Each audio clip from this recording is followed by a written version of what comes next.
नमस्कार दोस्तों, मेरा नाम है सुमेर सीसवाल और आप सबका स्वागत है मेरे YouTube चैनल पर। जैसा कि आप जानते हैं कि टैली की हम सिखाने की क्लासेस चल रही हैं और इसी कड़ी में मैं 2 वीडियो बना चुका हूं और आज मैं आपके सामने तीसरी वीडियो लेकर आ रहा हूं। पिछली वीडियोज़ में आपने देखा कि पहली वीडियो में मैंने आपको अकाउंट के बेसिक रूल बताए और दूसरी वीडियो में आपको मैंने टैली में कंपनी क्रिएट करना बताया। आज हम टैली में अकाउंट्स के लेजर्स और ग्रुप्स के बारे में बात करेंगे। इसमें कौन कौन से ग्रुप्स होते हैं, कौन कौन से लेजर उसमें ऑलरेडी बने हुए होते हैं और उससे आगे हमें क्या करना होता है। तो इस आज की वीडियो शुरू करने से पहले मैं आप सबसे रिक्वेस्ट करूंगा, मेरा यूट्यूब चैनल अभी तक सब्सक्राइब नहीं किया तो सब्सक्राइब करें, वीडियो को लाइक करें और कमेंट बॉक्स में ज़रूर बताएं कि आपको आज की वीडियो कैसी लगी। तो चलिए दोस्तों, आज की वीडियो शुरू करते हैं। टैली आइकन पर क्लिक करके टैली को स्टार्ट करेंगे। जैसे कि आपने पिछली वीडियो में देखा था कि हमने सुमेर नाम से एक कंपनी क्रिएट की थी, उसको मैं सेलेक्ट कर लूँगा। उसमें देखेंगे आप कि मैंने उसमें बताया था कि आपको मैंने मेरी बुक्स 1 जुलाई से स्टार्ट हो रही हैं और मैंने अभी तक कोई वाउचर इसमें एंटर नहीं किया है। तो सबसे पहले मैं आपको लेजर्स के बारे में बताऊंगा, जो इसमें ऑलरेडी 2 लेजर ऑटो पॉपुलेटेड होते हैं टैली में, अपने आप बने हुए होते हैं। वो क्या क्या कौन कौन से होते हैं, उसका क्या यूज़ होता है। तो मैं सबसे पहले नीचे डाउन एरो की से नीचे आऊँगा, डिस्प्ले में जाऊँगा। डिस्प्ले में जाने के बाद अकाउंट बुक में आने के बाद लेजर। तो यहाँ देखिए दोस्तों, 2 लेजर ऑलरेडी बने हुए हैं, एक कैश और एक प्रॉफिट एंड लॉस अकाउंट। ये 2 लेजर हमें बनाने नहीं हैं और ये ऑलरेडी बने हुए होते हैं। जो हमारा फर्म का बिजनेस का कैश होता है वो हमें इसमें ओपनिंग बैलेंस इसमें एक वाउचर एंट्री, जो नया बिजनेस स्टार्ट करेंगे तो उसमें कैश रिसीव की एंट्री करेंगे। एंट्री करने के साथ ही हमारा इसमें कैश इन्वॉल्व हो जाएगा, कैश बैलेंस शो करने लग जाएगा। दूसरा होता है प्रॉफिट एंड लॉस अकाउंट। इसमें हम कोई एंट्री नहीं करेंगे। इसमें टैली जैसे जो हम वाउचर एंट्री करेंगे उसके बिहा पे इसमें टैली अपने आप ही प्रॉफिट एंड लॉस कैलकुलेट करता है। सिर्फ इसकी एक एंट्री होती है 31 मार्च को। सारी एंट्रियां होने के बाद जो हमारा नेट प्रॉफिट बचता है उसको कैपिटल अकाउंट में ट्रांसफ़र करने के लिए एक जर्नल वाउचर पास किया जाता है प्रॉफिट एंड लॉस अकाउंट का। तो ये थे हमारे 2 लेजर दोस्तों। अब हम बात करते हैं ग्रुप्स की। तो ग्रुप्स में दिखाने के लिए आप यहाँ से एस्केप करके बाहर आऊँगा। बाहर आके मैं सबसे पहले ऊपर जाऊँगा अकाउंट बुक्स में, यहाँ पर ग्रुप सेलेक्ट करूँगा। ग्रुप्स के बाद मैं डिस्प्ले में जाऊँगा। तो ये देखिए दोस्तों, सबसे ऊपर होता है बैंक अकाउंट। बैंक अकाउंट के अंदर वो लेजर्स क्रिएट होते हैं जो हमारे बैंक से रिलेटेड होते हैं। हमारा बैंक का करंट अकाउंट होता है। फिर उसके बाद ओसीसी और ओडी अकाउंट, ये दोनों हमारे लोन अकाउंट होते हैं। जो लगभग हर बिजनेस में एक ओडी या ओसीसी अकाउंट होता है, वो इसके अंदर क्रिएट होते हैं। ये होता है ब्रांच डिवीज़न। ब्रांच अकाउंटिंग दोस्तों एक अलग पार्ट है, एक बहुत बड़ा पार्ट है अकाउंट का। तो इसके लिए ये जब हमारी फर्म की कोई अलग ब्रांच होती है तो उसके लिए ये ब्रांच डिवीज़न होता है। कैपिटल अकाउंट आपको जो अगर अकाउंट बैकग्राउंड है तो आपको पता होगा दोस्तों कैपिटल अकाउंट क्या होता है।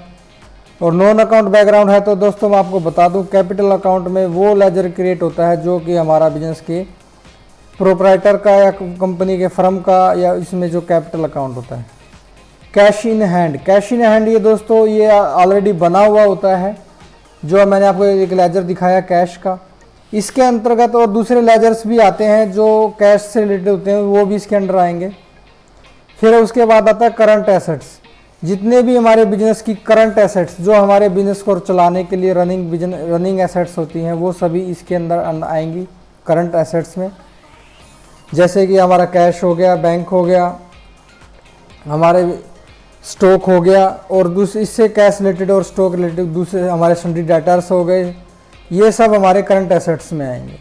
उसके बाद आता था करंट लायबिलिटीज़ दोस्तों हमारे जैसे कि हमारी बिजनेस में करंट एसेट्स होती हैं, वैसे ही करंट लायबिलिटीज़ होती हैं। जैसे कि हमारी कोई लोन है किसी और आपका सन्ड्री क्रेडिटर्स हैं, कोई गवर्नमेंट का ड्यूटीज़ और टैक्सीज हैं वो अलग है। ये सब हमारा होता है करंट लायबिलिटीज़ में। फिर उसके बाद आता है डिपॉजिट एसेट्स। ये डिपॉजिट एसेट्स वो होती हैं जैसे कि बैंक में कोई हमारा फिक्स डिपॉजिट है, करंट डिपॉजिट है, या कहीं पर हमने कोई सिक्योरिटी डिपॉजिट किया है किसी भी काम को करने के लिए, किसी भी जगह कोई भी सिक्योरिटी डिपॉजिट करना पड़ता है, वो इसके डिपॉजिट्स एसेट्स के अंडर आएगा। फिर इसके बाद आता है दोस्तों डायरेक्ट एक्सपेंसेस। डायरेक्ट एक्सपेंसेस वो एक्सपेंसेस होते हैं जो हमारे डायरेक्ट सेल्स और परचेज से रिलेटेड होते हैं, जैसे कि हमारा भाड़ा होता है परचेज का, परचेज फ्रेट ऑन परचेज होता है, वो हमारा डायरेक्ट एक्सपेंसेस है। वेजेस है वो हमारा डायरेक्ट एक्सपेंसेस है। इस तरह के कुछ एक्सपेंसेस होते हैं जो हमारे अलग अलग बिजनेस से अलग रिलेटेड होते हैं, अलग अलग बिजनेस के अलग अलग डायरेक्ट एक्सपेंस होते हैं। इसकी जैसे जैसे आप काम करेंगे आपको पता लग जाएगा कि कौन सा डायरेक्ट है कौन सा इनडायरेक्ट है।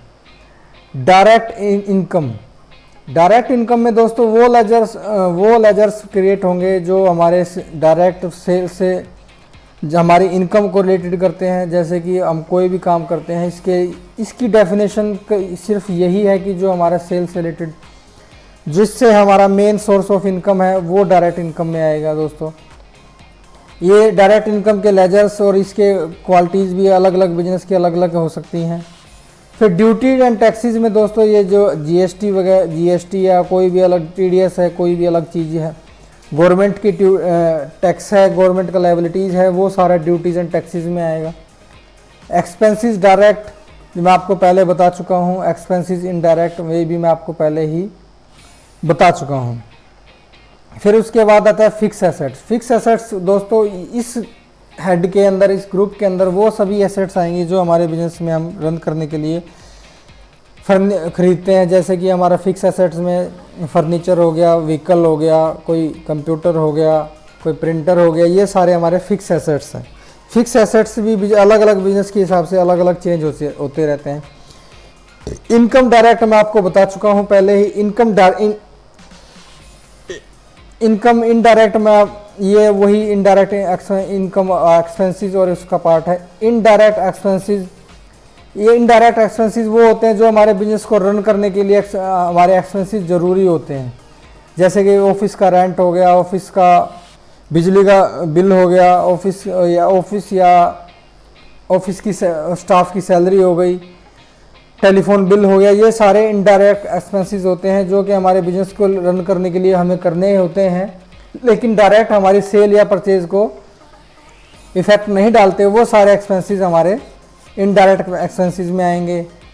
इनडायरेक्ट इनकम ये भी वही है जो हमारे बिजनेस के हिसाब से हमारे मेन सोर्स ऑफ इनकम नहीं है, लेकिन हमारे बिजनेस में इनकम हो रही है, वो सारे इनडायरेक्ट इनकम में आएंगे। इस इनडायरेक्ट इनकम का सबसे एक छोटा सा एग्जांपल है, सबसे आसान एग्जांपल है, बैंक में एफडी है, बैंक में आरडी है, उस पर जो इंटरेस्ट आएगा वो हमारा इनडायरेक्ट इनकम है। किसी पार्टी को ने लेट पेमेंट दी है, उससे हमें ब्याज मिलता है, वो हमारी इनडायरेक्ट इनकम है। इन्वेस्टमेंट में दोस्तों इन्वेस्टमेंट ग्रुप के अंडर भी वही आएगा जो हमारे, जैसे कि हम किसी दूसरी कंपनी में शेयर परचेज करते हैं, या कोई आरडी लगाते हैं, आरडी किसी बैंक में आरडी या एफडी कर लेते हैं, या कोई और किसी तरह की इन्वेस्टमेंट हम अपने बिजनेस की कहीं और इन्वेस्टमेंट करते हैं, वो सारे इसके अंदर आएगा।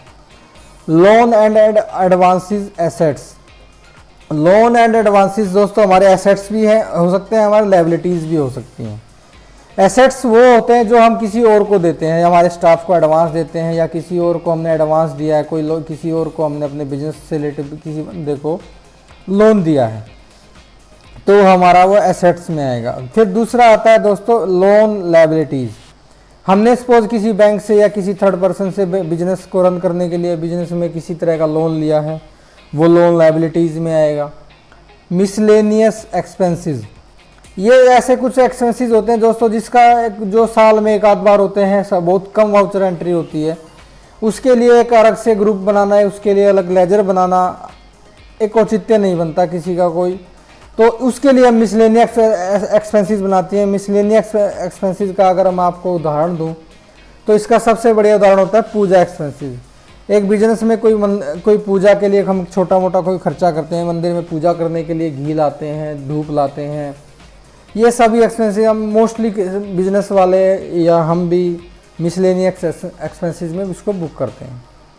फिर होते हैं प्रोविजंस। इसमें प्रोविजंस एक तरह से हमारी लायबिलिटी होती है दोस्तों, जो हम अपने प्रॉफिट में से कुछ प्रोविजंस करते हैं कुछ खर्चों के लिए, किसी भी फ्यूचर में आने वाले कुछ अनसर्टेन लायबिलिटीज़ के लिए एक प्रोविजंस बना के चलते हैं कि भविष्य में अगर हमारे लिए कोई अगर से एक्सपेंसिव अचानक से कोई खर्चा आन खड़ा होता है तो उसके लिए हम एक अपना बैकअप बना के चलते हैं, उसको प्रोविजंस बोलते हैं। और वो प्रोविजंस हम इस प्रोविज़न के अंडर करेंगे। फिर उसके आता है परचेज अकाउंट। परचेज अकाउंट आपको पता होगा दोस्तों, पर इसमें इसके अंदर हम इस बिजनेस के रिकॉर्डिंग हम परचेज की एंट्रियाँ करेंगे, वो परचेज के अकाउंट के अंडर आएगा। Reserve and surplus. Reserve and surplus भी एक तरह का प्रोविजंस वाला ही टाइप होता है दोस्तों, ये भी उसमें ही आएगा, प्रोविजंस टाइप की एंट्री होती हैं इसमें भी। फिर रिटेन्ड अर्निंग, ये भी इसी तरह का अर्निंग है दोस्तों, एक तरह की अर्निंग है। इसमें भी अर्निंग के रिलेटेड कुछ ग्रुप्स लेजर्स आते हैं। फिर इसके बाद है सेल्स। सेल्स में भी वही सेल्स से रिलेटेड जितने तरह के सेल्स वाउचर क्रिएट करेंगे। जैसे कि कुछ कंपनियां होती हैं अपनी सेल्स 5% की सेल अलग बुक करती हैं, 12% की सेल अलग बुक करती हैं, या 18% की सेल अलग बुक करती हैं, वो सभी सेल्स ग्रुप के अंडर आएंगे। Secured loan. सिक्योर्ड लोन दोस्तों हर बिजनेस के लिए, हर बिजनेस में सिक्योर्ड लोन जरूर 99% मिलेगा। सिक्योर्ड लोन वो लोन होता है दोस्तों जिसमें हम अपने प्रॉपर्टी या कोई भी बैंक में मॉर्गेज करके उसको लोन लेते हैं, वो सभी सिक्योर्ड लोन होते हैं। जिसके मतलब लोन लेने के लिए हमने कुछ ना कुछ बैंक में चीज़ गिरवी रखते हैं, वो हमारा सिक्योर्ड लोन होता है। बाइक लोन हमारा सिक्योर्ड लोन होता है, कार लोन हमारा सिक्योर्ड लोन होता है, या बैंक में हमने कोई प्रॉपर्टी के पेपर रख कर लोन लिया है, लैब जिसको लोन अगेंस्ट प्रॉपर्टी बोलते हैं, वो भी हमारा सिक्योर्ड लोन में आता है। फिर उसके बाद आता स्टॉक इन हैंड। हमारा जो stock in hand, opening stock या क्लोजिंग स्टॉक, वो स्टॉक इन हैंड के अंडर आएगा हमारा। फिर आता है सन्ड्री क्रेडिटर। सन्ड्री क्रेडिटर कौन होते हैं दोस्तों? सन्ड्री क्रेडिटर में मोस्टली हम वो एंट्रियाँ रखते हैं, उन लेजर्स को रखते हैं जिनसे हम अपना माल परचेज करते हैं, जिसके हमें माल परचेज के अगेंस्ट हमें पैसा देना है, वो हमारे क्रेडिटर होते हैं। फिर उसके बाद आता है सन्ड्री डेटर्स। सन्ड्री डेटर्स में मोस्टली दोस्तों हम उनको रखते हैं जिनको हम माल अपना बेचते हैं, जिनसे हमें पैसा लेना होता है, वो हमारे सन्ड्री डेटर्स होते हैं। अगर हमें किसी उधार में माल बेचते हैं तो उसका हम लेजर बनाएंगे, तो उसको सन्ड्री डेटर्स के अंडर ग्रुप के लेजर क्रिएट करेंगे। और अगर हम किसी से माल उधार में ख़रीदते हैं और हमने उसका लेजर क्रिएट करेंगे, तो उसका हम सन्ड्री क्रेडिट के अंडर लेजर क्रिएट करेंगे। फिर उसके बाद आता है सस्पेंस अकाउंट। सस्पेंस अकाउंट उसके लिए तो दोस्तों जो हमारे कुछ टेम्परेरी एंट्रियाँ होती हैं, कुछ है जिसका हमें अभी फ़िलहाल में नहीं पता है, लेकिन वो हमें एंट्री करनी ज़रूरी है, तो उसको हम सस्पेंस में डाल देते हैं। ये एंट्रियाँ मोस्टली तब यूज़ होती हैं जब हमारा बैंक में कोई कस्टमर हमारा कैश या चेक जमा कर देता है। उस टाइम हमें ये नहीं पता होता कि वो किस कस्टमर का पैसा है, तो उस टाइम हमें बैंक मिलाना होता है। बैंक मिलाने के लिए हम उस टाइम पे उस एंट्री को सस्पेंस में डाल देंगे। जब पार्टी का फ़ोन आएगा कि ये पैसा मेरा है, तो हम उस एंट्री को सस्पेंस से हटा के जिस भी पार्टी का पैसा होगा उस पार्टी के अकाउंट को क्रेडिट कर देंगे। फिर उसके बाद आता है अनसिक्योर्ड लोन। जैसा कि मैंने आपको ऊपर बताया, सिक्योर्ड लोन जो कि लोन वो होते हैं जो हम अपना प्रॉपर्टीज़ या कुछ भी बैंक में गिरवी रख के लोन लेते हैं, वो हमारे सिक्योर्ड लोन होते हैं। और ऐसे ही जो लोन हमें बिना कोई प्रॉपर्टी गिरवी रखे लोन मिलता है, वो होता है अनसिक्योर्ड लोन।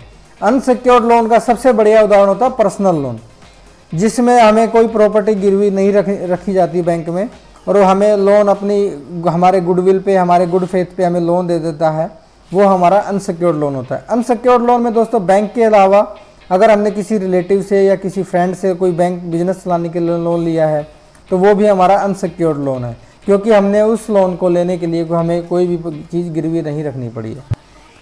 ये थे तो दोस्तों हमारे 34 ग्रुप्स, जिनके अंडर हमें आगे चल के लेजर क्रिएट करेंगे। लेजर क्रिएट करके उनकी वाउचर एंट्रियाँ होंगी।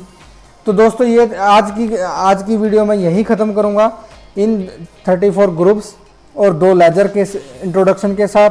अगली वीडियो में आपको मैं वाउचर एंट्री करके दिखाऊंगा, नया कुछ लेजर क्रिएट करेंगे, उन लेजर क्रिएट के साथ साथ आपको मैं कुछ वाउचर एंट्रियाँ करके दिखाऊंगा।